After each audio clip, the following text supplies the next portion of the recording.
Hello Copper Kings, Mr. Hampton here. I want to review with you our winter playground expectations. First of all, I want you to continue following our expectations just as if they were taught in the fall when there wasn't any snow. However, because of all of our snow and how it's changing due to our seasons, we want to make sure that everyone's paying attention and also understanding what rules are in place and how they can change. I want to talk about our snow hills. You must be wearing winter boots and snow pants to be on the hills. Again, you must be wearing boots and snow pants to be on the hills. Playing on the hills that are within the boundaries are also important. Make sure that you are not on the parking lot side of the garden, and make sure you're not on the far side of the basketball court. This means you must be somewhere within the edge of the garden to the soccer net. The snow hill located by the basketball court is off limits to help with supervision and also help to keep you safe from the road. When you're sliding down the hills, make sure you're sliding down them just as if you would be doing our slides. Make sure you're sliding on your bottom. Make sure you're sliding feet first and also one at a time. Make sure that the bottom of the hill is clear before you start going down so we don't run into each other. And also make sure you are sliding on the created snow hills and not down towards the mine collar. Be careful of the mine collar, as we don't want you to be running into the brick wall.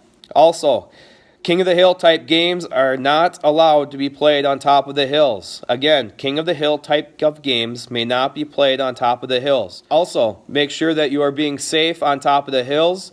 It's very slippery out there, as we are going to be going through some melting periods and then freezing periods.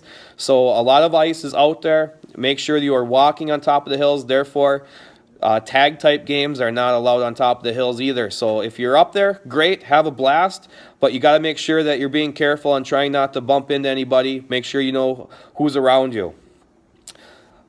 Things on the ground stay on the ground now include snow and ice chunks. Students may build snowmen, but throwing snowballs and ice chunks is obviously not allowed.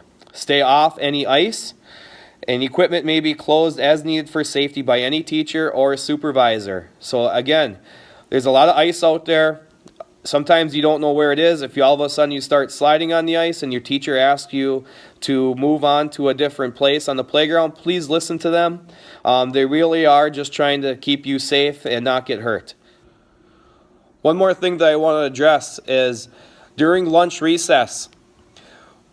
If you do not have boots or snow pants, then you need to remain on the sidewalk. Again, during lunch recess, if you do not have boots or snow pants, you need to remain on the sidewalk. The reason is there's still a lot of time during the day, and if you go out there, we know that you're going to get wet, and you're going to have to sit through the rest of the day in wet pants and wet shoes and wet socks, and we don't want anybody getting sick.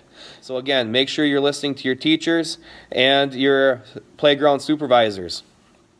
Thank you, and be safe out on the playground.